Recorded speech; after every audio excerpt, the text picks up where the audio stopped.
welcome to Shelby Township Parks and Recreation in the News. I'm Joe Youngblood, and I will be filling in our residents with all the greatest and latest happenings in the Parks and Recreation Department and Nature Center. Today we have our guest from the Nature Center. We have Lauren Oxlade, and Lauren, you have a special guest with you today. I do have to admit that it's making me a little bit nervous, but I know you're a professional snake handler. So sometimes. So what do you have there, Lauren? This is a corn snake. This species of snake can be found in the United States, but not naturally in Michigan. Oh, okay. What parts of the United States would you find a corn snake? Further down south and east. Very smooth. She's not. Sorry, go ahead. No, I was just say. So if this snake was in Michigan, obviously with the cold weather and stuff, it won't be able to survive. Yep. It's not impossible that you could find one that maybe was a pet and escaped, or someone released it. But typically, they would not be able to survive one of our winters here. If it was a really mild winter, maybe, but not likely. So you would find them further south and along the eastern side of the United States. Now he's really curled up right now, and I saw before. He's actually a pretty long snake. She is. She's about 5 feet. When she likes you. Yeah, I don't. You don't have to like her back. No, that's right. If I put my hand by it, could it bite me? I don't think so. Well, that's not reassuring. You can try and see what happens. Is it like a dog? Like if you don't know him, you don't want to. Can he lunge at me right now? No. I mean, she could, but you would be able to tell she was going to, because she would sort of like coil her body up in an S shape. She kind of like winds up and then she goes. Now, does she have teeth? Just little tiny ones. Okay. So, and she's not poisonous though? Not poisonous. We have venomous snakes and non-venomous snakes. So the difference between poison and venom is that poison is something you breathe in or you eat or ingest, and then venom is something that's injected into the body like a shot. Oh, so Michigan does have one venomous snake, and that's the eastern Massasauga rattlesnake. And those are around here? They are. Yeah. I've never seen one, unfortunately, but I know they're around. What at the Nature Center? What do you guys feed this corn snake? She would eat mice. We'll give her the occasional small rat. Baby rats are a little bit higher in fat, so we wouldn't want to give that to her all the time. But she will lay eggs occasionally, and when she does, it sort of depletes her of some of her fat reserves and things like that. So after she lays eggs, often we will give her the rat pups to sort of boost her up a little bit. But normally she gets mice. Now she seems really comfortable out of her cage right now. Yeah, we use her for programs fairly often. Her name is Checkers, and she has a very good temperament. These snakes are pretty common in the pet trade, and so often we will have animals at the Nature Center that are not native Michigan animals. We'll have them simply because they are bred in captivity, and they're great teaching aids because they're used to people. Wild-caught animals, such as snakes and lizards and things like that, often stress very easily. So it's not really fair to use them for programs on a regular basis. How often does she shed? Their shedding is totally random. I mean, she could go 6 months without shedding. She could shed 3 times in 2 months. There's no consistency that I've noticed, and shedding has nothing to do with their growth. A lot of times people think that a snake will shed as it grows, but a full-grown snake will continue to shed for the rest of its life. Okay. And we shed our skin just in a different way. A lot of times when you see a layer of dust on your fireplace and things like that, it's actually mostly skin.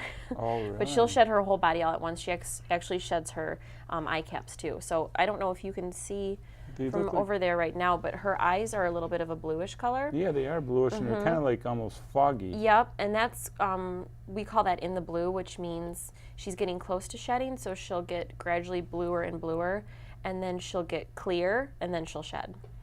So she's a little bit duller than what she normally would be right now. Normally she'd be a really pretty bright orange color. Now, what is she doing with her tongue? I see she's like... A lot of people think that they smell with their tongue, but they actually have a fairly good sense of smell that they use their nose for. She's actually just sort of sensing the environment. They can grab little particles out of the air, and their forked tongue works in the way where if something on the right side smells a little bit better or tastes a little bit better, they'll go that way, and if something on the left side tastes a little bit better, they'll go that way. So it's sort of like a navigation, like a sixth sense kind of. Now I see she's trying to get over towards me. Does she think that she's a little unsure of me? Or She might just be exploring her surroundings because she's never been here before. She may have been here before, but she probably hasn't been here in a while. And she probably doesn't want to be held right now, which is, I'm trying to keep her with me. Yeah, And, she seemed like she's getting pretty close to my fingers. maybe she just likes your red shirt. That could be. She's being really good, though. This is her typical temperament. She's usually pretty well behaved. Yeah. I'm all right with gardener snakes. Yeah. Because they don't really bite. They don't have teeth, do they? They do. Really? But I remember as a child, when we were tiny. younger, we'd find them around the yard and yep. play with them a little bit. But yeah, this snake's pretty intimidating. Yeah, she's a little Beautiful bit bigger. snake. Yeah, I mean, she look is at very the- pretty. The skin is amazing. Yeah, and she gets the name corn snake if you look at the checkers along her belly. Oh yeah.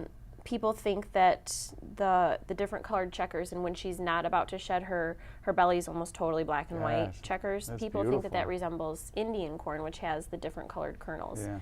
So that's one reason why they're believed to be called corn snakes. That is very impressive. Yeah. I almost felt when it was kind of stalking me, like Yeah. I was prey a little bit, the way it was kind of shimmying at me and stuff. But She's probably just checking she's me just out. exploring it. Yep.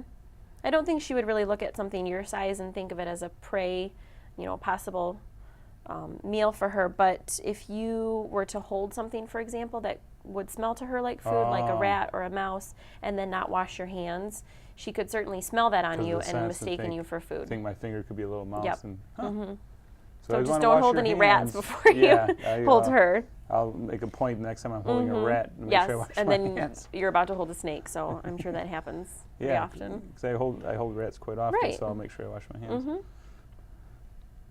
Well, that is very impressive. Lauren. Yeah. Now, Lauren, we'll put him We'll in give there, her let a him, break. give her a break. She's getting a little nervous. That's wonderful. Now, at the Nature Center, you do many different duties over there. We have a lot of camps going on this We summer. do.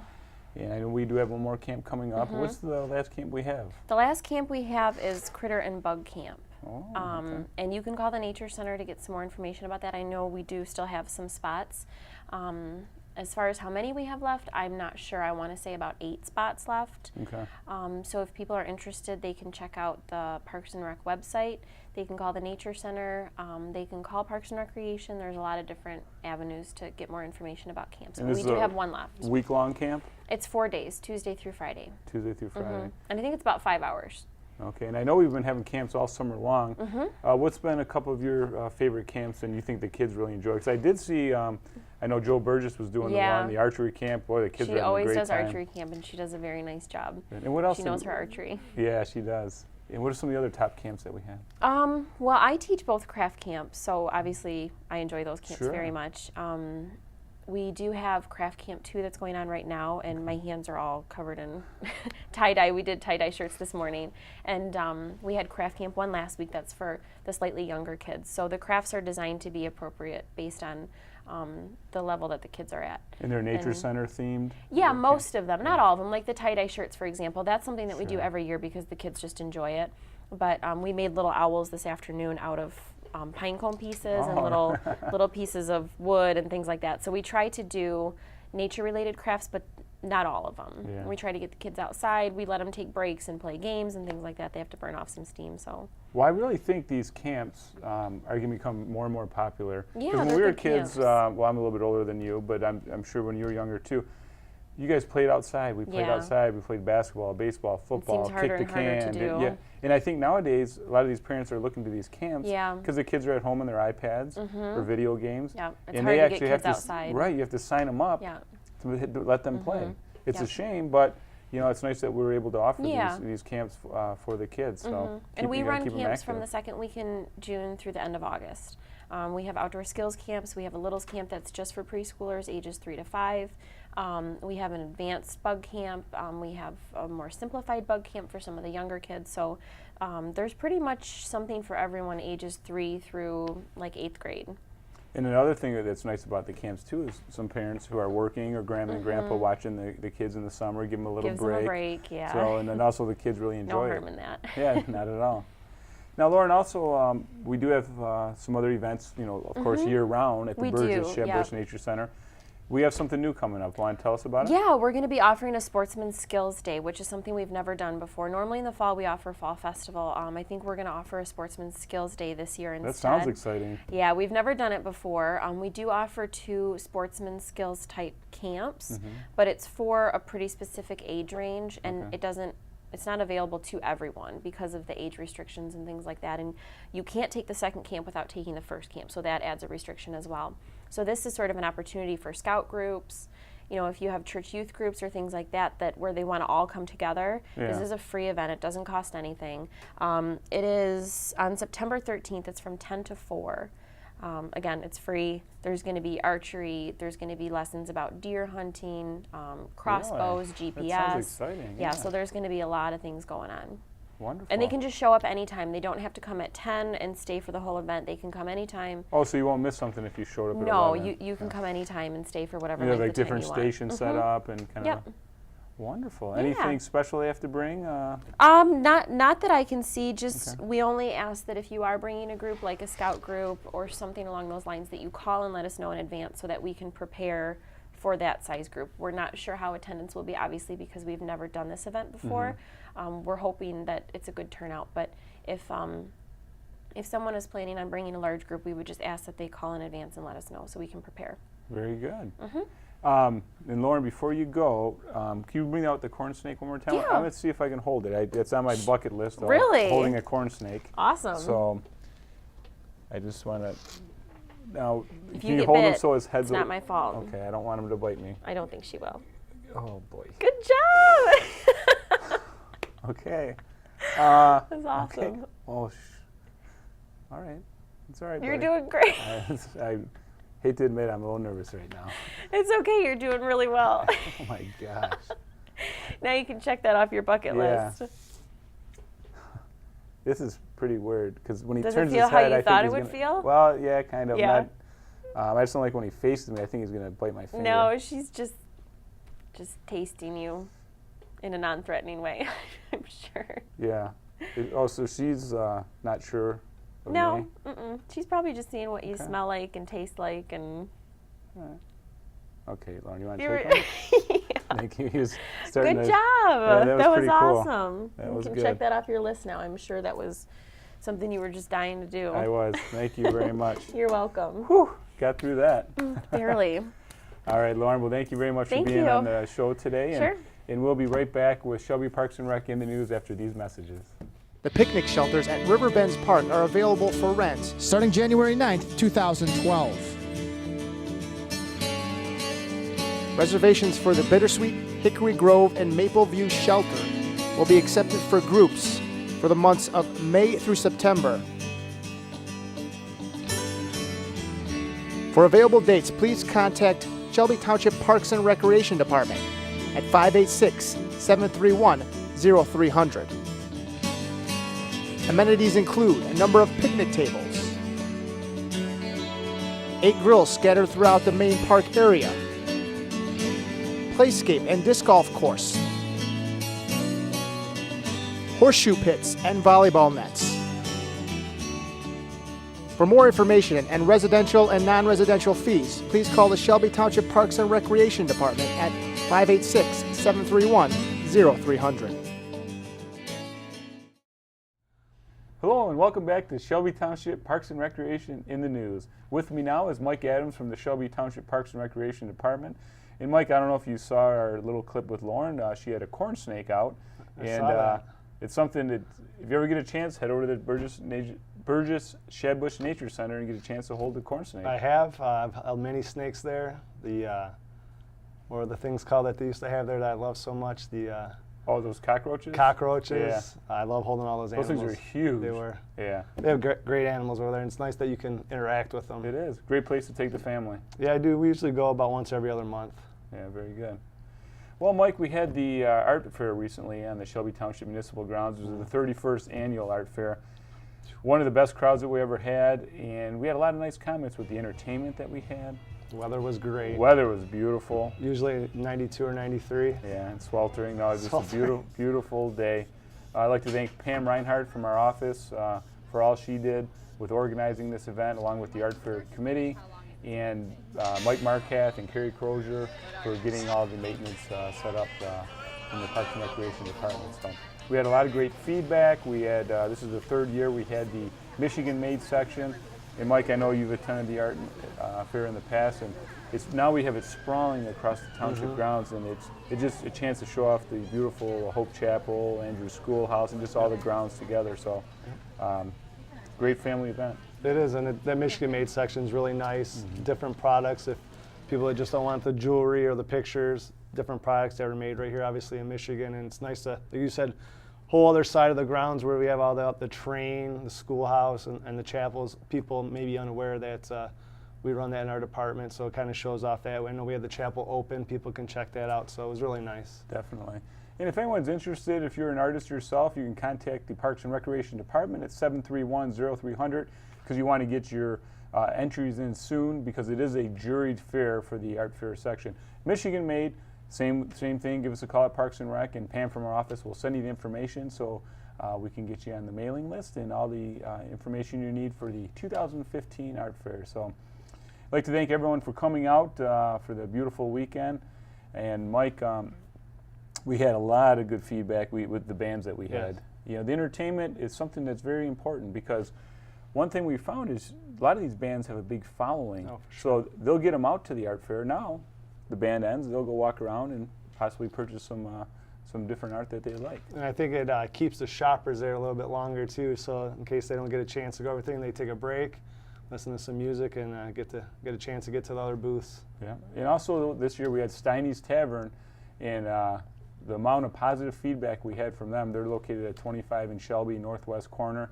A great restaurant, great food, and they did a tremendous job. So we're excited to have a new restaurant out there this year, and look for, I think having little changes once in a while, Mike, it brings people back, for any of our events that we do. Yeah, it does a nice variety, and we did hear a lot of great comments about the food situation, and it's always nice to have good food vendors. That helps out a lot. Definitely. We also have, Mike, some different things coming up. We have special events throughout the year.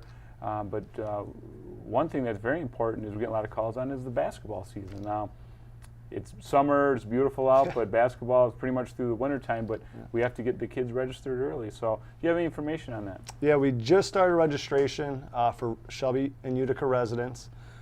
Starting very shortly. We'll have registration for all, whether you live in Sterling Heights, Clinton Township, they're welcome to play in our league. We just do have that grace period where residents can register. So that's ongoing right now. We have basketball from grades 1 all the way up to grades 12. We do have the girls' league that does start up a little bit early. They start up in early October. That's why we have to do registration now. Sure. With all those leagues, we kind of spread it out so everyone's not playing at the same time, and so that's why we do have to start a little bit early. But all that information is on our website as far as cost. Something new this year, looks like we're going to be exclusively in the school system using their gyms. We probably will not be at the Boys and Girls Club this year, so we'll be utilizing some of the schools, which worked out pretty well last year. Yes, it really did. I know last year the Boys and Girls Club had some maintenance issues, and they had the gym closed down. But yes, we'd like to thank Utica Community Schools for giving us some gym time so we could get into the elementary schools. In the past, we always used to be in the junior highs, but with Title IX, that arose that just don't have the gym time available at the junior high levels. So the elementaries did work out fine, Mike. Yep, it did. We've had West Utica for our instruction league, the first and second graders, for 15, 20 years now. We've used them. It's a great facility because the rim's lower for those guys. Sure.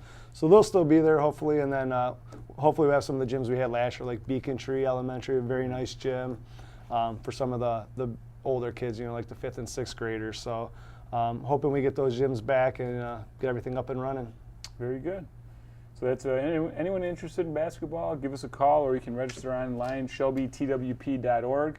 And if you don't have your password or code that you need for that, give us a call at the office and we'll get that for you. So more and more people, Mike, I think, are using the online registration nowadays, and people like that feature. You get to see how many people have registered so far, and the dates. There's information on there, so it's a nice feature. You can register obviously at night, on the weekends, first thing in the morning before work.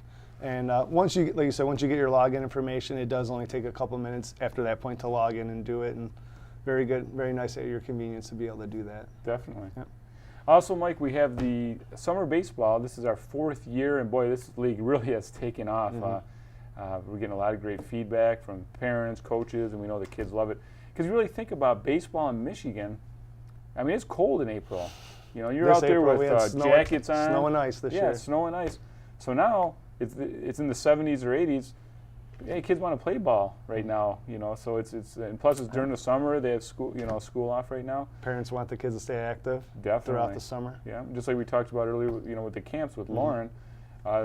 Kids nowadays aren't organizing their own sporting activities at home, so you got to sign them up for the sport. So that's what we're here for. Yep. But now the summer baseball league, we're into about the 2nd or 3rd week. We know we had some rain here recently, so it's kind of a couple of makeups. But how's the season going so far? Very good. Like you said, this is our 4th season. I think the first season we started with 13 teams total. I think this year we're up to 42 teams Oh my God! for our summer baseball. So That's amazing. T-ball, you know, we have our PWT season. It's I think you even played in PWT when you were little. I think that's been around forever. And our coach pitch is the biggest league we've ever had here. We have 14 teams just in our coach pitch league, and it must be that parents want their kids to stay active during the summer because the registration just pretty much doubles every year for the summer league. So it's really nice to keep them going. We go right up till school starts, and then we're done for the year. So if someone wants to, they can play baseball with us April through September nonstop pretty much. Definitely. Well, that's a nice feature that we have sports-wise for people to sign up. And that's all ages. Like I said, T-ball, which starts at age 4, all the way up to our boys' baseball league is age 16. And the girls, we got the girls up and running this year. Maybe there's a rebound in girls softball because we had as many girls in the summer as we did this spring, which we've never done before. Right. So there might be a rebound in girls softball. Definitely. Well, that's good to hear. Mike, we also have soccer, flag football. It's something they can register for right now? Yep. We've had registration ongoing for a little bit for that, but we still have plenty of room left in our fall soccer. We do narrow the age range a little bit for fall. We have a 3- and 4-year-old league and a 4- to 6-year-old league. And then obviously the flag footballs, 5 to 7, and then 8 to 10. That all starts up first or second week of September, I believe. But yeah, we have plenty of openings left in both of those. Very good. Well, Mike, as always, appreciate you being on the show and giving our residents the updated with the latest sports leagues that we have here in Shelby Township. So we appreciate all that you do. No problem. Thank you. For all of our Shelby residents, thank you for watching. And please remember, here at Shelby Parks and Rec, we create community through people, parks, and programs. Thanks for watching.